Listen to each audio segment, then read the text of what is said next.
उसमें ऐसा होगा ना कि मतलब अगर कोई बायर सही है, कोई भी कीवर्ड सर्च करता है और आपकी गिग अच्छी बनी हो तो उसमें आपकी गिग आ सकती है। अगर वो कीवर्ड आपकी गिग में हो, सही है, चाहे वो जो भी कीवर्ड सर्च करे और वो कीवर्ड आपकी गिग में मौजूद हो तो वो आपकी गिग उसको शो होगी, सही है। और सबसे पहली बात बताता हूँ कि फाइवर में अगर मैंने जहाँ तक मतलब सुना है ना और जहाँ तक सीन किया है, सही है, तो फाइवर में सबसे मोस्ट इम्पोर्टेंट काम क्या है, सही, कि आपने ऑनलाइन रहना है, 24 आवर्स आपने ऑनलाइन रहना है, सही है, किसी भी तरीके से। ऑनलाइन का क्या फ़ायदा है, क्योंकि जो ज़्यादातर लोग हमारे जो बायर होते हैं ना, सही है, वो क्या चाहते हैं कि हमें काम जल्दी करना है, सही है। तो जल्दी काम करने के लिए बहुत से लोग जो है ना वो ऑफलाइन होते हैं। आप कोई भी गिग अपने लिए सर्च करें, कोई भी कीवर्ड सर्च करें और फिर आप उसमें ऑनलाइन देखें, उसमें कंपटीशन होगी 30,000 40,000 और लोग ऑनलाइन बैठे होंगे 1000 से भी कम, 500 से भी कम। तो इसलिए जो बंदा ऑनलाइन रहता है फाइवर उसकी गिग भी रैंक करता है।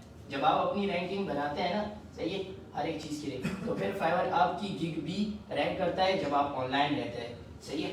फिर आप जब आप कीवर्ड आप अपना क्या टाइटल के लिए, सही है, कीवर्ड सेलेक्ट कर लेंगे, फिर उसके बाद देन आता है कि आपने कैटेगरी चूज़ करनी है, सही है, कि ई कॉमर्स से रिलेटेड। जैसे यहाँ मैंने एग्जांपल दिया है कि पहले बिजनेस में आना है, फिर ई कॉमर्स मैनेजमेंट में, फिर अमेजोन आता है हमारा, सही है, मतलब हमसे रिलेटेड, चाहे आप जिस चीज़ से भी करें, इट्सी, वॉलमार्ट, ईबे, शॉपिफाई, आप जिस चीज़ से भी करना चाहते हैं, आपने बस उसके सब कैटेगरीज में जाना है कि हमें इस कैटेगरी में हम काम कर रहे हैं, सही है। और दूसरी बात, टैग्स एक इम्पोर्टेंट चीज़ है, सही है। आप ये देखिए कि हमारे जो मतलब आपके जो बड़े कंपेटिटर्स हैं ना, जिसको ऑर्डर मिल रहा है, जिसके पास रिव्यूज़ ज़्यादा है, सही है, आप ये देखिए कि उनके पास टैग्स है, उन्होंने कौन कौन से टैग्स लगाए, आप भी वो टैग्स अपने लिए चूज़ करें, अपने उसमें लगाएं, ये भी आपको बेनिफिट देगा, सही है। और जी क्या मतलब समझ नहीं आई टैग्स के बारे में इसके बाद तो वो बताता हूँ टैग्स के बारे में। ये फाइवर पे एक गिग ओपन कर लो ना, तो साथ साथ बताते रहो कि ये टैग्स हैं, ये जो है वो है पैकेजेस हैं। तो नेक्स्ट टैब में एक फाइवर का कोई भी ओपन कर लो, इसको इसके साथ ले आओ, ईमेल के साथ, इस टैब को पकड़ के ईमेल के साथ ले आओ ताकि आपको स्क्रॉलिंग में मसला ना हो।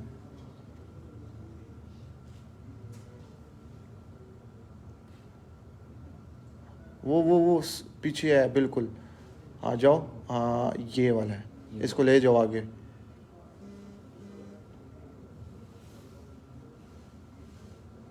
हाँ चलो,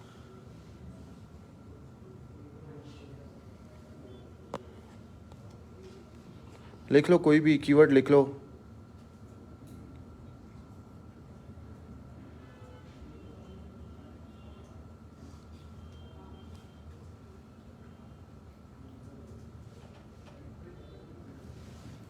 ये देखो इसमें कितने कंपेटिटर्स आ रहे हैं, सही, 28,700। इसमें देखते हैं कि ऑनलाइन कितने लोग बैठे हुए हैं।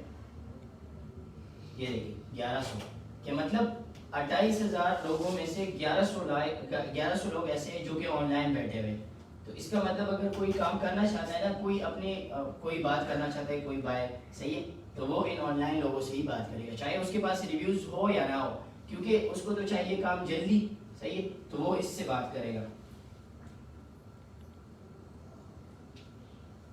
ये जो आपको नीचे कीवर्ड्स नज़र आ रहे हैं ना, ये बेसिकली मैंने एक एक्सटेंशन डाली हुई है फाइवर प्रो की, तो वो उससे आपको नज़र आ रहे हैं, ठीक है। अब इसने अपने टाइटल में जो है ना, अब इसने ये कीवर्ड यूज़ किए, सही।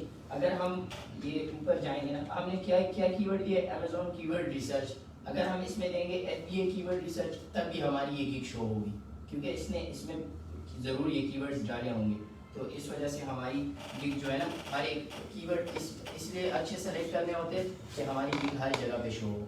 बस ये करना है कि अदर मतलब हमसे जो रिलेट कर रहे हैं उसके साथ, जो हमसे रिलेट नहीं कर रहे उसके साथ नहीं जाना है। एक मिनट सर, प्राइस सेलेक्ट करनी है अपनी, सही है। प्राइस आप $5 से लेके $5 से जितनी भी आपकी गिग बन रही ना उस तक आप बना सकते हैं, सही है। अपनी गिग की आपकी जो रिक्वायरमेंट होती है, आपका गिग का जो काम होता है, वो आप उस तक अपनी प्राइस लेकर जा सकते हैं। आपके पास 3 ऑप्शन होते हैं, हमेशा 3 ऑप्शन इसलिए रखते हैं क्योंकि आपका बायर कभी कभी जो है ना उसको ज़्यादा काम की ज़रूरत होती है, और आप गिग में सिर्फ एक ही चीज़ दे रहे हैं कि बस मैं सिर्फ एक काम करूँगा अमेज़ॉन कीवर्ड रिसर्च 2 प्रोडक्ट्स के लिए। अगर आपका बायर ऐसा है कि वो चाहता है कि मुझे 5 प्रोडक्ट्स के लिए कीवर्ड रिसर्च चाहिए, तो आप 5 प्रोडक्ट की ऑप्शन भी दे दें, जिसको हम फॉर एग्जांपल कह सकते हैं कि बेसिक, पहले हम देते हैं स्टैंडर्ड, फिर प्लेटिनियम, आप इसको सिल्वर, गोल्ड और प्लेटिनियम भी कह सकते हैं। आप ऐसे ऑप्शन बनाएं और उसमें टाइम और प्राइस उसकी डिफरेंस रखिए कि मैं ये इतना टाइम में करूँगा, वो इतना टाइम में करूँगा, वो इतना टाइम में करूँगा, सही है। फिर आती है डिस्क्रिप्शन, और आपने हर एक पैकेज की डिस्क्रिप्शन 100 कैरेक्टर्स लिखनी है, लेकिन उस 100 कैरेक्टर्स में, क्योंकि 100 कैरेक्टर्स बहुत कम होते हैं, बीच में आपकी स्पेस भी आ जाती है, स्पेस, सही है। तो 100 कैरेक्टर्स बहुत कम है, लेकिन आपने उसमें टू द पॉइंट बात करनी है कि मेरी इस गिग में इस ऑप्शन पे फर्ज करो बेसिक जो है, सही है, जो कि जिसकी प्राइस है $5, मैं इसमें आपको ये दूंगा। आपने सिर्फ 100 कैरेक्टर्स में अपनी जो है ना ये गिग की अपनी पैकेज की वो वैल्यू बतानी है कि मेरी पैकेज में इसमें क्या करूँगा, सिर्फ टू द पॉइंट बात, कम टू द पॉइंट बात करनी है, बस इससे अलावा कोई और नहीं। फिर आपने दूसरी पे आना है, सही है, स्टैंडर्ड पे, फिर उसमें बात करनी है, फिर प्लेटिनियम पे आना है, उसमें बात करनी है। तो हर एक में आपको, तीनों में आपको मतलब 100 कैरेक्टर्स मिल रहे हैं, तो 100 कैरेक्टर्स में आपने टू द पॉइंट बात करनी है, ताकि, और ये भी करनी है कि बाय रीडिंग हो, कि मतलब वो जो है ना लाइट सी रीडिंग, मतलब बंदा हल्की सी देखे ना, नजर डाले और फिर वो बंदा उसको कैच कर सके, कि eye catching reading, eye catching research, eye catching वो कीवर्ड्स आपने डाले, सही है। ऐसे नहीं कि मतलब अलग ही एडवांस इंग्लिश बहुत ज़्यादा लिखी हो।